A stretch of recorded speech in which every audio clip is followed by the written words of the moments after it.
Salut, on est le 28 janvier 2022. Bonne année.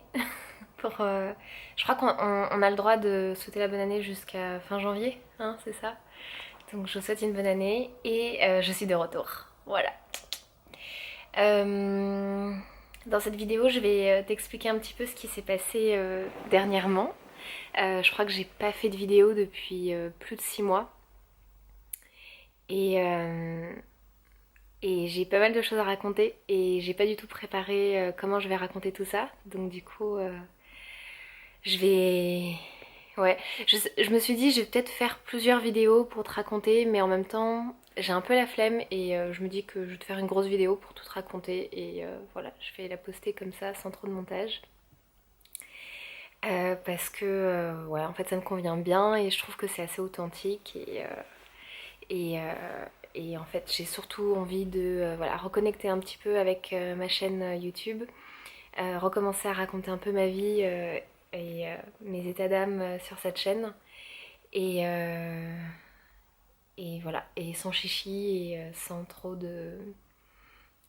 d'organisation, de préparation et de montage, comme la plupart. En fait, je me suis un peu culpabilisée de pas avoir une chaîne où je faisais un beau montage, où j'écrivais mes vidéos, mais en fait, ce que je me suis rendu compte, c'est que j'aime bien aussi ça chez d'autres, surtout des youtubeuses. J'aime bien ces partages un peu bruts et authentiques, et maintenant en fait, j'ai décidé de complètement l'assumer et d'arrêter de m'excuser en fait pour le manque de perfection de ma chaîne. Donc du coup, voilà, je vais arrêter de m'excuser d'être comme je suis. Et, euh, et je vais juste voilà, allumer spontanément ma caméra et parler. Et c'est un truc qui, enfin, compte, me convient bien et que j'aime bien aussi chez d'autres youtubeurs. Donc voilà pour cette résolution de l'année. Aussi, j'ai pas fait de vidéo parce que en fait j'avais plus la tête à faire des vidéos parce que je pense que j'étais dans une grosse phase de questionnement, de remise en question, de me connecter aussi avec, avec mes copines. Et donc du coup, généralement quand je fais des vidéos, quand je faisais des vidéos, du coup j'avais pas besoin de raconter ma vie à mes copines parce que je la racontais dans mes vidéos. Et c'est vrai que j'ai eu une phase où j'avais envie de plus connecter avec mes copines, donc du coup notamment Capucine et Mathilde, qui sont aujourd'hui mes deux meilleures amies. Et du coup j'ai beaucoup plus communiqué avec mes deux meilleures potes, Mathilde et Capucine. Et là je sens que voilà, en fait je commence à être un peu lassée de raconter ma vie à mes copines parce que voilà, dès qu'il se passe un peu un truc dans ma vie, en fait j'ai besoin de le sortir de ma tête et donc du coup j'ai besoin de le communiquer. Et je l'ai beaucoup fait avec mes copines, mais ouais, là juste en fait je sens que j'arrive à un stade où quand je leur raconte des trucs, je me dis bon, en fin de compte, euh, c'est c'est pas que c'est toujours la même chose, mais je sais pas. En fait, je sens que j'ai envie aussi de leur laisser plus d'espace à elles pour parler, et donc du coup, il faut que moi je mette aussi que j'utilise moins d'espace dans la relation pour leur parler. Et vu que moi j'ai besoin de beaucoup beaucoup parler de ce qui se passe dans ma tête, j'ai eu cette envie de retourner vers mon ouais, vers ma chaîne YouTube. Donc voilà, c'est pour ça que j'ai envie de reprendre un peu ma chaîne YouTube et on verra si je le tiens aussi régulièrement que ce que j'avais fait avant ou pas. Euh, Par quoi je commence?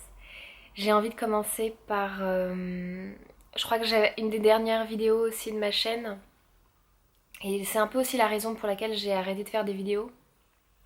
C'est parce que en jusqu'en avril 2021, j'étais en couple avec un beau Danois et je t'ai fait une longue vidéo et j'ai du mal à la regarder maintenant parce que je la trouve très niaise en fin de compte, où je te racontais à quel point j'aimais Mathias, le beau Danois. Et en fait, en avril, Mathias, le beau Danois, a rompu avec moi et ça m'a mis un gros coup parce que c'était une relation où j'étais pas forcément hyper heureuse, surtout à la fin. Mais en fait, ouais, de me faire larguer par lui, ça a été un peu un coup dur pour moi. Et ça m'a beaucoup remis en question aussi parce que je pense que j'ai toujours eu des difficultés à avoir des relations saines avec les hommes. Et ma part de responsabilité là-dedans, c'est aussi que moi, je laissais beaucoup faire en fait les comportements toxiques des hommes et j'acceptais beaucoup et j'acceptais beaucoup trop. Et quand je suis venue au Danemark, je me suis dit en fait le problème c'était avec les mecs français, donc du coup avec les mecs danois ça va être différent. Et ma relation avec Mathias pour moi c'était un peu ça y est enfin, tu vois c'était enfin j'ai trouvé le prince charmant, il est danois et du coup ça va plus être aussi toxique qu'avant dans mes relations avec les Français. Puis en fait c'était faux parce que enfin, j'ai une relation encore assez toxique avec lui. Ce qui était toxique, c'est que je pense que Mathias a beaucoup de problématiques qu'il n'a pas encore réglées. Et je pense qu'il a cette tendance à se décharger en fait et à utiliser la relation avec les femmes comme... En fait, moi, ce qui m'a vraiment saoulée dans ma relation avec Mathias, c'est que il a amené tous ses problèmes perso dans la relation. Et je sentais en fait que j'étais un peu à la fois sa psy, à la fois sa mère. Et je donnais beaucoup, beaucoup de soins à Mathias. Et en fait, lui, pendant que je m'occupais de lui, en fait, et de ses problèmes avec ses autres relations, et de ses problèmes avec sa famille, bah en fait, lui, il prenait pas beaucoup soin de moi et de la relation. Et en fait, voilà, à un moment, ça m'a un peu saoulée, donc j'ai un peu mis Léola en me disant, bon, là j'en ai marre, j'ai vraiment l'impression que je suis tout le temps ta psy et tout le temps ta mère, et si et je sentais que voilà c'était vraiment un peu un dû pour lui que je prenne ce rôle là et quand j'acceptais plus de le prendre bah du coup lui il était pas hyper heureux et il avait un peu tendance à avoir un peu cette réaction de petit garçon en disant oui mais moi j'ai besoin que tu t'occupes de moi et tu t'occupes pas de moi et ça va pas et, euh, et aussi il avait ouais, je trouve qu'il avait de la masculinité toxique dans le sens où il était pas. Il avait des comportements qui étaient ouais, pas ok, qui étaient un peu dans l'agression. Il déchargeait beaucoup sa frustration et sa colère sur moi. Et, euh, et on était en relation polyamoureuse et je trouve qu'il utilisait beaucoup le fait qu'il avait d'autres relations avec d'autres femmes pour un peu s'excuser de pas prendre soin de notre relation parce que fallait que je comprenne qu'il avait d'autres relations. Et, et puis aussi, il avait un mécanisme de rejet fort où en fait il avait du mépris envers moi et quand moi je me montrais en fait un peu faible et que je lui demandais qu'il s'occupe de moi, en fait il avait une réaction un peu de dégoût envers moi et c'était assez difficile à vivre.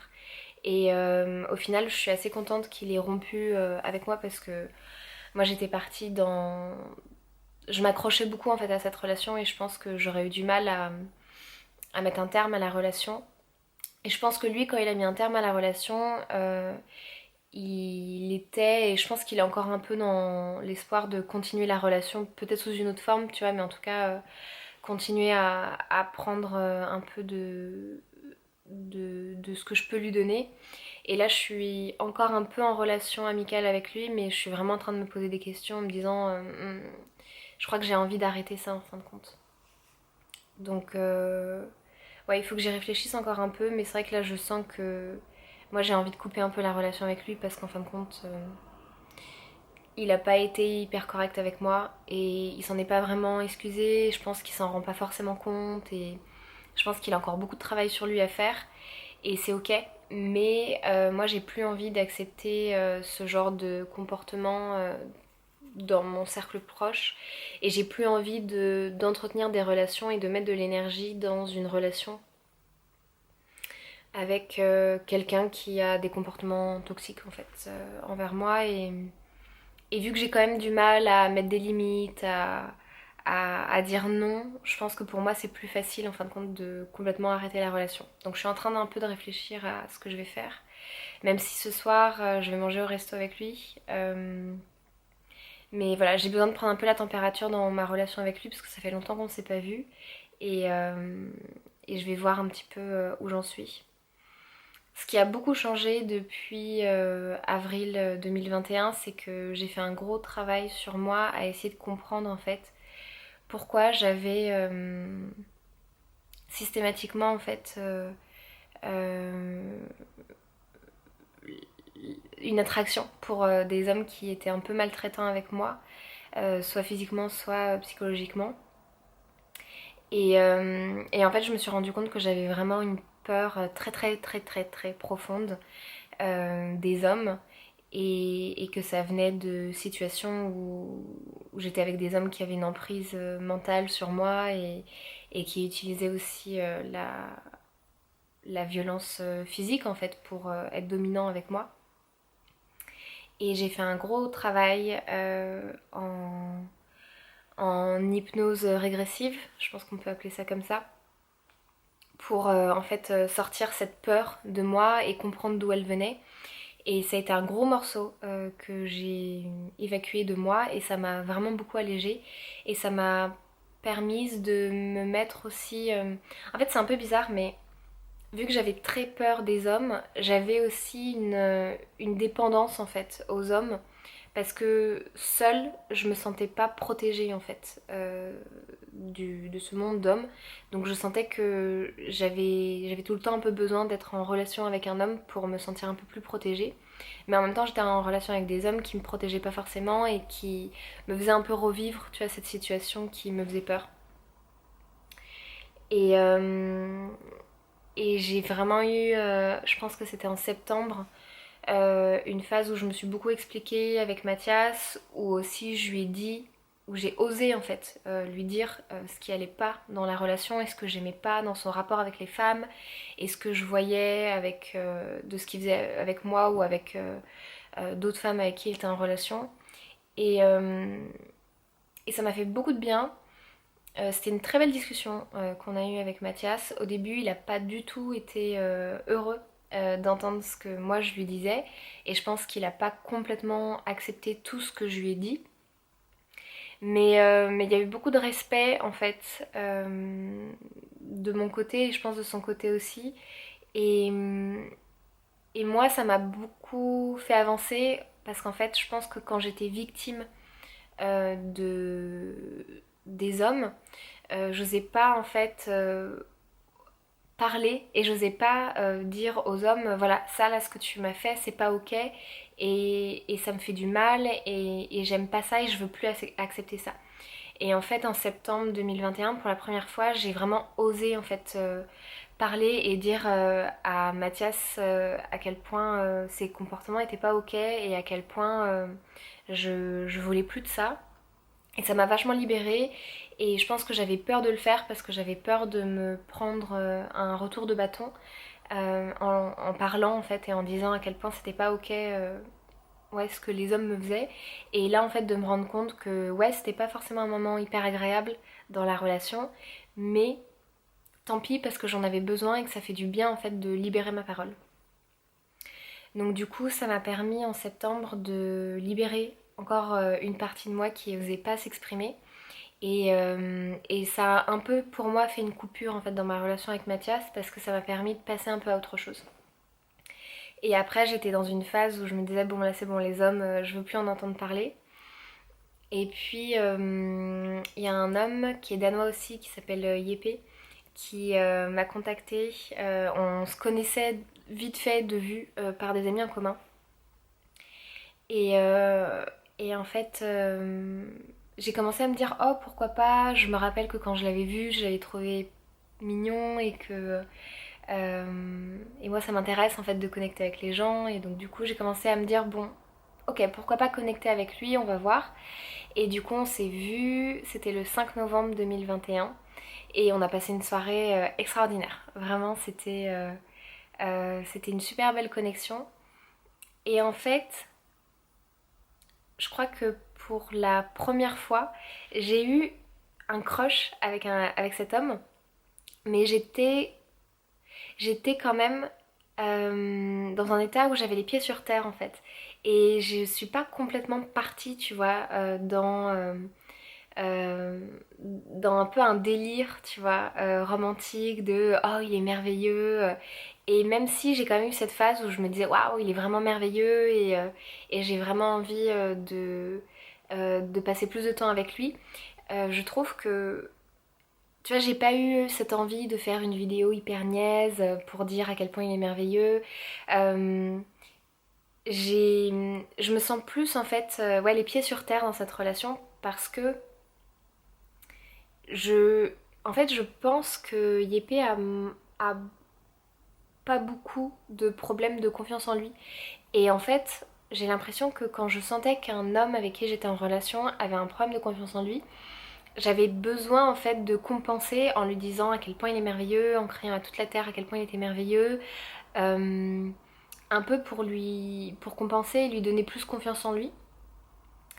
Et du coup, je pense que j'avais aussi un peu cette peur des hommes, tu vois, qui faisait que j'avais besoin de me rassurer en fait. Et je pense que je sentais qu'il y avait peut-être un peu inconsciemment, parce que consciemment pas du tout, mais je pense que inconsciemment je sentais un petit peu que il y avait beaucoup de enfin pas beaucoup, mais je sentais qu'il y avait des choses qui pouvaient tourner un peu mal. Et du coup, j'avais un peu envie, de façon un peu en pensée magique, tu vois, j'avais un peu envie de contrebalancer cette peur en me rassurant et en me disant non, non, tout va bien, il est merveilleux, il est merveilleux, il est merveilleux. Et en fait, avec Yépé, je pense que déjà, il est beaucoup plus mature que les hommes avec qui j'ai pu être. Et c'est pas forcément une question d'âge, parce que il a 34 ans, donc ça reste quand même assez jeune. Mais je sens quand même que, en fait, Yépé, il a eu une vie très très difficile. Et je pense pas que je vais t'en parler là parce que c'est sa vie et, et je me sens un peu. J'essaye, je pense que j'ai pas été très attentive à ça, mais je vais essayer quand même de faire plus attention à pas trop dévoiler non plus la vie privée des personnes qui m'entourent. Mais en tout cas, Yépé a eu vraiment une vie très difficile. Il a eu des grosses épreuves de vie. Et malheureusement, moi ce que je vois dans mon entourage, c'est que les grosses épreuves de vie, ça peut soit casser, broyer les gens, définitivement. Enfin, pas définitivement, mais clairement, je veux pas faire l'apologie de la souffrance parce que euh, c'est. Ouais, il y a des épreuves de vie qui peuvent être vraiment destructeurs pour certaines personnes. Mais en fait, les personnes qui arrivent à se relever de ces épreuves de vie, je trouve, ont une approche plus mature de la vie. Et je pense qu'avec Yépé, c'est un peu le cas. Je pense que je le trouve très mature dans la relation et je pense que c'est parce il en a vraiment chié dans la vie.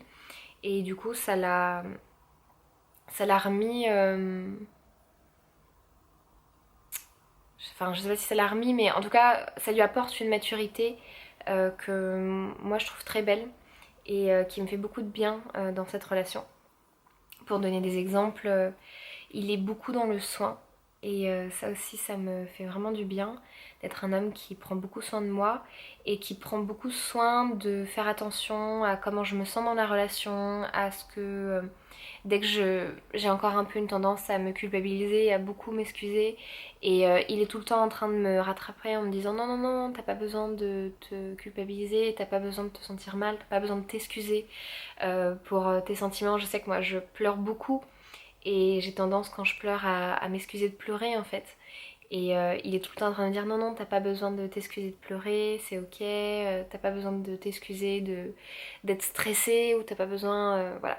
Et je trouve ça vraiment beau en fait d'avoir un homme qui accueille ma vulnérabilité, qui accueille ma souffrance, qui accueille mon stress en fait de manière très posée et qui accepte et qui essaye pas de tout de suite me faire arrêter mon émotion ou de tout de suite essayer de me remettre dans une émotion plus positive ou plus rationnelle en fait.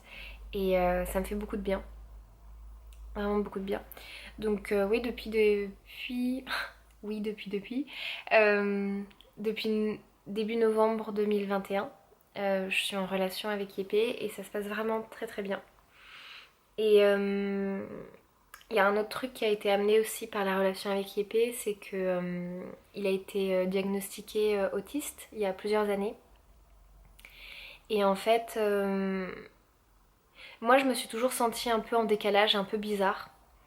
Et j'arrivais pas vraiment à mettre le doigt sur d'où ça venait. Et je sentais que j'avais pas vraiment les mêmes capacités que les autres. Et j'avais un peu tendance à me culpabiliser en fait de pas avoir les mêmes capacités. Si je peux te donner des exemples, je sens que j'ai des facilités pour être sociable, pour me faire des amis, mais en fait ça va me prendre beaucoup d'énergie d'être sociable.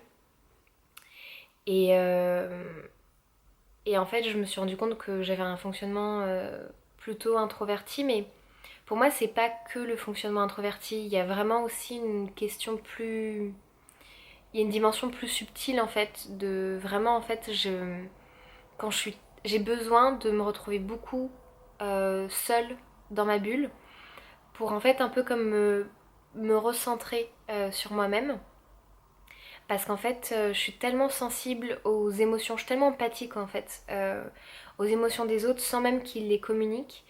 Qu'en fait, si j'ai pas des temps où je me retrouve moi toute seule, j'ai du mal à savoir qui je suis en fait et les émotions que je ressens, j'ai du mal à savoir si c'est vraiment mes émotions ou si c'est les émotions des autres. C'est un peu bizarre, mais j'ai vraiment une empathie hyper développée. Et j'ai vraiment aussi une sensibilité au niveau de mes sens qui est hyper développée. J'entends des sons que la plupart des gens n'entendent pas. Par exemple, le son du courant électrique qui passe dans les appareils en train de charger. Je peux l'entendre et ça peut me déranger. Et je suis assez sensible. Parfois, j'ai vraiment besoin d'être dans le noir complet en fait parce que si je suis trop exposée à la lumière ou au bruit, en fait j'ai besoin de compenser en étant vraiment dans ma bulle, sans bruit, sans lumière. Dans mon fonctionnement aussi, j'ai du mal à comprendre les implicites sociaux, j'ai du mal à... Je suis un peu sans filtre et j'ai du mal parfois à comprendre qu'il y a des choses qu'il ne faut pas forcément dire en fonction de certains contextes, notamment le contexte professionnel. J'ai un peu du mal en fait à avoir une attitude professionnelle parce que très rapidement en fait je vais faire des câlins à mes collègues ou à mon superviseur ou je vais leur dire que je les aime et en fait je me rendais bien compte que c'est un peu déplacé mais c'était plus fort que moi en fait, j'ai du mal à mettre des filtres dans la façon dont je me comporte. Et tout ça en fait faisait que je me reconnaissais beaucoup dans les témoignages de femmes autistes. Et puis aussi ouais, une difficulté à gérer mon corps en fait, à gérer, à être en relation avec mes besoins, avec le fait que je puisse être très fatiguée mais je m'en rendais pas forcément compte. Donc du coup je poussais mon corps au-delà des limites qui pouvaient être acceptées. J'ai du mal à savoir aussi un peu quand j'ai faim. J'ai du mal à être connectée en fait à mes besoins physiologiques. Et, euh, et ouais, tout ça faisait que je me reconnaissais beaucoup dans les témoignages de femmes autistes. Parce que l'autisme, se...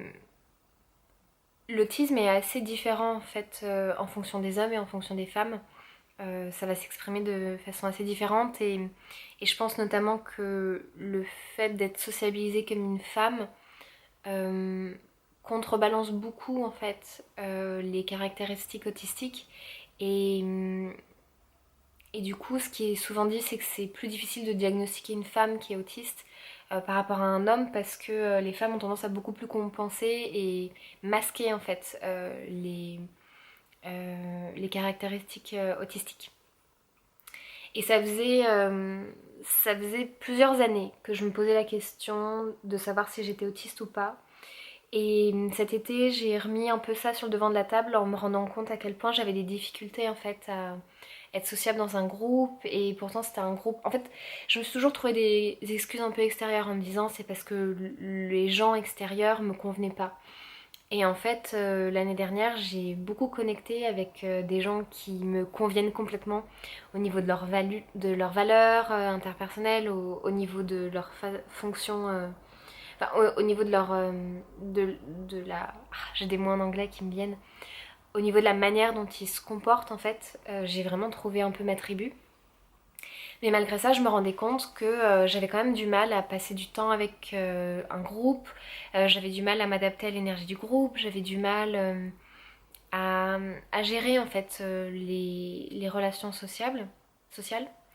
Et en fait, j'ai commencé à me reposer la question de est-ce que ça serait pas parce que je suis autiste en fait. Et donc j'ai commencé en été à le dire à mes deux meilleures amies, Capucine et Mathilde, qui au début m'ont pas du tout cru, ont dit mais non, t'es pas autiste, parce que je pense qu'elles avaient pas... eh, on n'est pas en fait éduqué euh, à, à l'autisme et on n'est pas sensibilisé en fait à l'autisme. Et du coup, elle, je pense que le mot autiste, ça résonnait comme tous les clichés en fait des autistes. Et c'est vrai que bah, déjà moi je masque beaucoup et c'est pas, c'est un spectre en fait et c'est pas l'autisme. Enfin, on peut être dans le spectre autistique sans être à l'extrême où c'est très problématique et où c'est très stéréotypé et cliché. Et donc du coup j'ai un peu laissé ça de côté, mais en me disant quand même, moi j'ai un ressenti intérieur où je me dis que si je pense que quand même je suis autiste et j'ai continué à regarder un peu des vidéos, notamment de la chaîne Les Yeux d'April, qui parle beaucoup d'autisme et qui faisait vraiment, qui résonnait beaucoup en moi. Et puis en novembre 2021, quand j'ai rencontré Yépé, en fait je me suis vraiment rendu compte que dans la manière dont on pense, dans la manière dont on appréhende le monde, en fait, il y a beaucoup de similitudes entre lui et moi.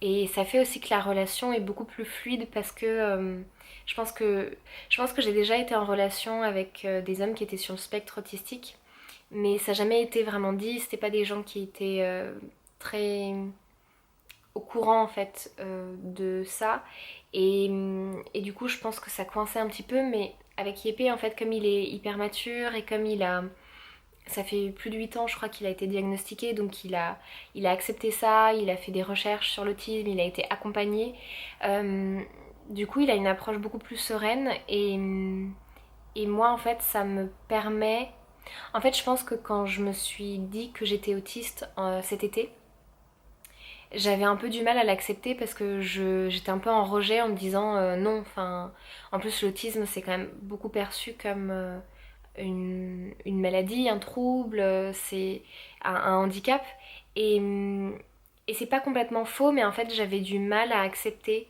euh, que j'avais en fait ça. Euh,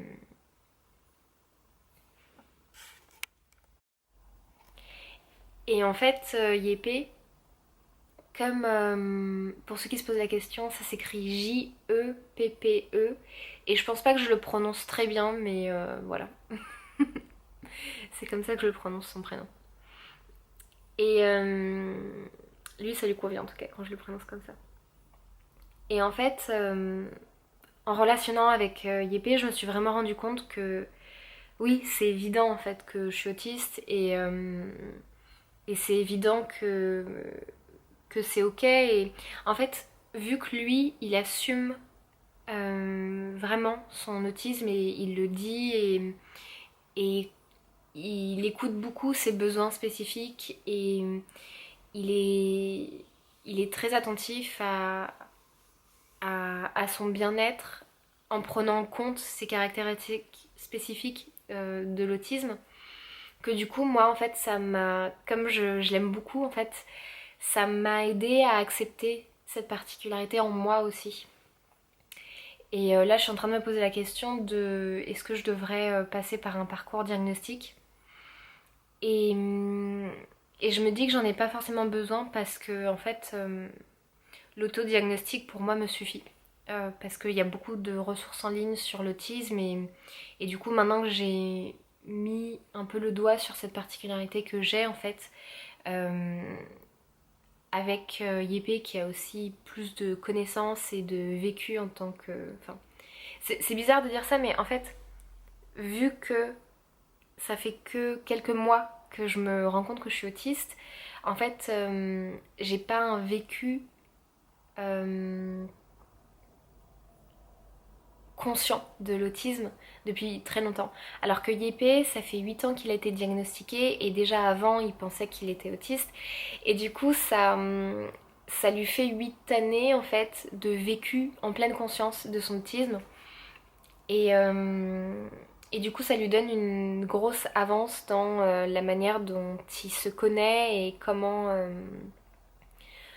il peut se gérer en fait, comment il peut prendre soin de lui en sachant qu'il a cette particularité-là. Et du coup, moi, j'apprends beaucoup de lui et il m'aide beaucoup et il a vraiment un accueil ouais, très bienveillant en fait. Et je pense qu'on est tous les deux hyper contents d'être autistes et je pense qu'on est tous les deux hyper contents d'être en relation ensemble, sachant que lui est autiste et moi que je suis autiste parce que on sent que ça fait vraiment des facilités en fait dans notre relation parce qu'on a des fonctionnements très similaires et du coup c'est moins complexe parce qu'on a moins besoin de s'adapter à l'autre.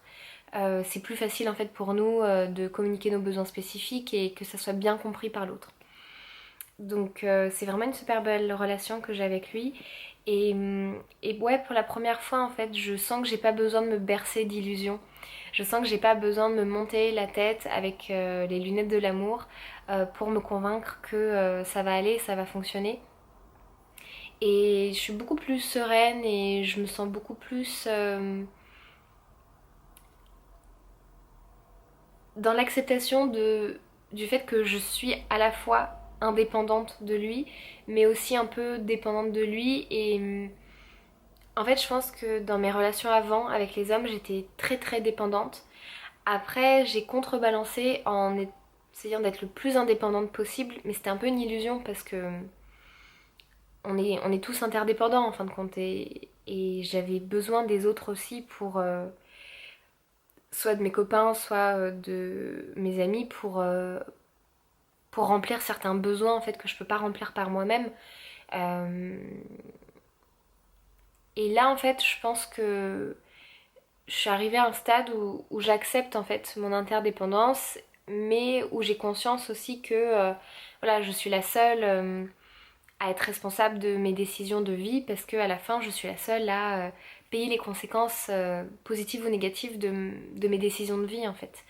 Et parfois c'est pas complètement vrai dans le sens où parfois je prends des décisions qui ont des conséquences sur les autres, mais du coup j'essaye d'en discuter et d'avoir le consentement aussi éclairé des autres personnes, même si c'est pas toujours facile parce que je sais pas toujours quelles sont les conséquences de mes décisions. Mais voilà, je pense que j'ai un peu plus. J'ai lâché un peu cet idéal de je suis une femme indépendante et j'ai besoin de personne. Et j'ai lâché aussi cette croyance de je suis un être dépendant. Ça a coupé, la caméra est trop chaude, je vais devoir faire une petite pause. Mais je pense que j'ai lâché aussi cette croyance de je suis un être dépendant et seule je peux rien faire en fait. Donc je pense qu'il y a... C'est pas fini cette histoire de dépendance, indépendance. Je pense que quand je vais vivre d'autres nouveaux challenges dans ma vie, je vais être confrontée à nouveau, je pense, à trouver l'équilibre entre dépendance et indépendance. Mais j'ai l'impression que je suis plus en paix en fait avec cette partie-là et je le sens aussi dans ma relation avec Yépé où on aime bien faire des choses ensemble, on aime bien se soutenir, on aime bien sentir qu'on est on est là l'un pour l'autre. Euh, mais voilà, en étant conscient que on est quand même responsable de notre vie et les choix qu'on fait et, et et tu vois, moi par exemple, voilà, je compte beaucoup moins sur les autres. quand je suis dans une situation, j'essaye au maximum de pouvoir m'en sortir seule en fait et de pas trop compter sur les autres. Après, je pense que j'ai encore un peu de problème à compter sur les autres, donc je pense qu'il faut que j'accepte un peu plus, il faut que j'ai un peu plus confiance en l'aide des autres, mais c'est beaucoup plus mineur à travailler que ce que je faisais avant. Donc ça c'est vraiment chouette. Je fais une micro-pause, toi tu vas pas t'en rendre compte, mais il faut que ma caméra refroidisse un petit peu. Ça y est, je suis de retour. Et puis aussi le dernier point sur lequel j'ai eu un gros déclic ces derniers mois, ça c'est plus récent. En fait, ça fait 1 an et demi que je me rends compte que j'ai vraiment... Enfin, ça fait un peu plus d'1 an et demi où vraiment je me dis ok, j'ai vraiment un problème de gestion de mon stress et j'ai mis, je pense, ouais, 1 an et demi à vraiment comprendre un peu plus d'où ça venait et je pense que j'ai encore des choses à comprendre là-dessus. Mais en fait, dans ma fonction, dans ma manière de fonctionner, en fait, j'étais tout le temps en stress. Et avec mon amie Capucine, on s'est rendu compte qu'on avait un peu le même fonctionnement. Où en fait, j'étais stressée. Je me stressais en fait pour me mettre en action. Euh, du coup, je faisais les choses avec l'énergie du stress, en me stressant d'être à fond dans le contrôle et la perfection. Donc pour ceux qui connaissent les 5 blessures de l'âme de Lise Bourbeau, en fait je pense que j'étais beaucoup... J'avais déjà un peu conscience que j'étais dans la blessure de l'injustice, donc avec un fort contrôle de soi pour être parfaite. Mais j'ai mis du temps, je pense que j'ai mis 2-3 ans à accepter vraiment que j'essayais d'être mise parfaite tout le temps. Et puis, et là en fait je me suis rendu compte dernièrement qu'il y avait aussi un peu de blessures de trahison et de contrôle de l'extérieur aussi là-dedans en fait, qui étaient mélangés. Enfin j'ai l'impression. Et en fait, donc le mécanisme que j'ai, et j'en ai discuté, c'est aussi mon amie Capucine qui m'a aidé à le comprendre, parce qu'elle l'a aussi en fait. C'est vraiment en fait ce cycle euh, non vertueux, vicieux, ce cercle vicieux, ça se dit pas trop, mais comment je peux dire, un cycle toxique en fait, dans lequel j'étais, euh, où en fait je me stressais beaucoup pour faire les choses que j'avais à faire, en me disant que j'avais pas le droit à l'erreur, que ça devait être parfait du premier coup. Et c'est vrai que vu que là je suis en études, je suis en thèse en fait, il y a beaucoup de choses que je dois apprendre, que je sais pas faire. Et en fait, dans la vie en général, il y a plein de choses, je suis hyper curieuse, donc du coup j'ai envie d'expérimenter plein de choses que je ne connais pas déjà. Mais le problème c'est que au lieu de les expérimenter avec joie et détente, je les expérimentais avec pression pour que le résultat soit le plus parfait possible en fait et que personne puisse me reprocher quoi que ce soit dans la manière dont je le faisais. Donc du coup je me mettais énormément de pression à faire tout en fait, que ça soit du travail pour mes études, pour ma thèse, que ça soit dans mes relations sociables aussi, parce que j'avais remarqué que maintenant je comprends aussi que c'est parce que je suis autiste, mais j'avais remarqué qu'il y avait beaucoup de couacs un peu sociaux, de choses que je disais qui n'étaient pas censées être dites. Donc du coup je pense que dans mes interactions sociales j'étais très beaucoup dans le contrôle pour essayer au maximum de pas avoir l'air bizarre. Mais au final ça marche pas trop parce que du coup je le fais avec une énergie un peu de stress et d'anxiété et du coup bah, j'ai l'air bizarre quand même. Mais c'est une bizarrerie qui est pas très agréable en fait.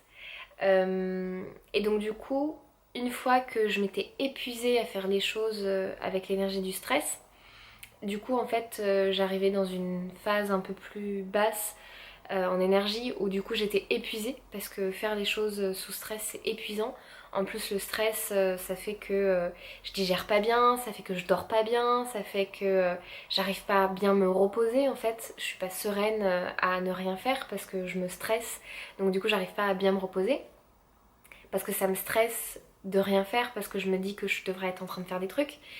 Et donc du coup j'ai une grosse phase un peu plus de dépression, tu vois, enfin c'est pas de la dépression mais j'ai une phase où j'ai pas d'énergie et j'ai pas envie de m'y remettre. Après j'ai les choses que je dois faire qui s'accumulent et donc là je procrastine parce que j'arrive pas à m'y remettre et j'ai peur de m'y remettre. Et finalement j'arrive à un stade où il est trop tard et il faut vraiment vraiment que je m'y remette. Et du coup bah, je m'y remets avec l'énergie du stress. Et du coup je repars en faisant des actions stressées et au bout d'un moment mon corps craque et donc du coup je m'arrête et je suis à nouveau dans une phase où je fais rien et après je procrastine les choses que je suis censée faire jusqu'à ce que ça arrive un moment limite où je suis vraiment obligée de les faire parce que j'ai une date limite pour les faire où il faut vraiment que je le fasse là maintenant tout de suite et donc du coup je le recommence à le faire avec du stress et ainsi de suite. Et en fait, je me suis rendu compte que ce comportement était hyper toxique pour moi-même. Et en fait, ça allait pas du tout. Donc, du coup, j'ai pris conscience de ça et j'ai vraiment senti en moi que voilà, il y avait toutes mes croyances qui me disaient que je pouvais être efficace que en étant stressée, qui ont pété en fait, qui ont explosé. Et, euh, et là, je suis un peu dans une phase où je me sens quand même un peu perdue. Déjà, je suis dans une phase où je pleure beaucoup, beaucoup, beaucoup en repensant à avant, comment je faisais les choses. Parce qu'en fait, je pense que j'ai essayé d'être forte et donc du coup, quand j'avais des épreuves, j'essayais de continuer à avancer, tu vois, en tension. Et je pense que cette tension a fait que j'ai accumulé beaucoup de souffrance en moi. Et là, je suis en train de beaucoup pleurer, pleurer, pleurer pour relâcher en fait toute cette tension et cette pression que je me suis mise sur moi, à essayer d'être parfaite et dans le contrôle. Et, euh, et aussi, je suis un peu perdue parce que j'ai fonctionné toute ma vie en fait avec le stress et l'anxiété. Et je sais pas comment fonctionner sans. Et du coup, maintenant, je suis un peu perdue parce que je sais pas comment fonctionner sans ça. Et le problème, c'est que vu que je fonctionnais beaucoup comme ça, j'ai aussi un entourage qui fonctionne beaucoup dans cette énergie-là. Et en fait, je sens que j'ai besoin de modèles qui me montrent comment fonctionner sans ça et comment fonctionner efficacement. Parce que je connais des gens qui fonctionnent plus ou moins sans stress, mais du coup, je trouve qu'ils sont pas non plus très productifs. Et du coup, ça me plaît pas parce que moi, j'ai envie de produire beaucoup, j'ai de l'ambition professionnelle et j'ai envie de faire les choses. Donc, du coup, je suis en train de regarder un petit peu les choses avec un nouvel angle de vue dans ma vie pour essayer de trouver des modèles aussi qui arrivent à fonctionner efficacement sans être dans le stress tout le temps. Voilà, c'est un peu là où j'en suis. Euh, et puis, et du coup, j'ai commencé aussi une thérapie avec un psychologue. Pour l'instant, j'en suis à 2 sessions. Euh, et j'ai beaucoup, beaucoup pleuré. Donc ça m'a fait du bien de beaucoup pleurer. Euh, et j'ai pas encore vraiment réussi à mettre en place des nouvelles choses euh, pour, euh, pour changer mes habitudes, mais c'est un travail que je compte faire et je sais que quand je me mets à quelque chose, généralement j'y arrive et donc je me documente beaucoup aussi, j'écoute beaucoup de podcasts et je regarde beaucoup de vidéos sur la gestion de l'anxiété. J'essaye de mettre un peu plus en place des routines dès que je sens que je suis un peu anxieuse, à essayer de faire de la cohérence cardiaque ou de la méditation en pleine conscience. Et voilà. Il faut que je te laisse parce que j'ai mes 2 meilleures amies qui m'appellent pour une question très importante et que je t'expliquerai dans une nouvelle vidéo. Parce que, petit spoiler, je n'habite plus dans mon merveilleux appartement dans lequel avant je te faisais les vidéos. Je vais te montrer rapidement. Regarde la chambre dans laquelle je suis.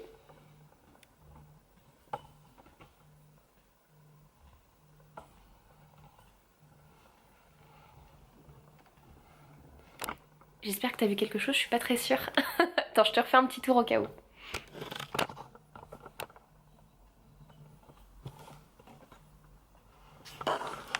Voilà. Et en fait là j'ai ma petite chambre et je suis dans l'appartement de Yépé. Parce que j'ai déménagé de mon ancien appartement parce que ça se passait pas très bien avec mon coloc et je te raconterai ça dans une autre vidéo. Et du coup, là j'ai un mois dans cette chambre dans l'appartement de mon copain Yépé.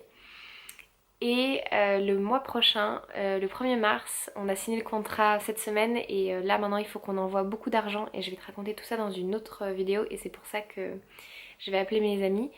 Mais le mois prochain, avec ma meilleure amie Capucine et une troisième personne, on emménage dans un appartement qui est merveilleux et j'ai vraiment hâte de pouvoir te faire des vidéos dans cet appartement et de te faire visiter. Je vais vivre un de mes rêves en fait, qui a toujours été de vivre avec mes meilleures copines et entre femmes et dans une énergie très féminine. Et j'ai trop hâte. Donc je vais te parler de tout ça, je vais te raconter aussi ce qui m'a poussée à le faire aussi rapidement et c'est notamment les problèmes que j'ai eu avec mon ancien coloc mais je te raconterai tout ça dans une autre vidéo. Je t'aime fort, merci d'avoir écouté cette vidéo, ça me fait très plaisir d'être de retour sur cette chaîne. Je te fais aucune promesse sur la régularité de mes vidéos, mais en tout cas moi je sens que j'ai besoin régulièrement de parler et de vider un peu mon esprit et j'aime bien cette idée de le faire par vidéo et après de les publier. Je pense que je vais revenir assez régulièrement, mais pas de promesse, je vais essayer de ne pas me mettre de pression. À bientôt!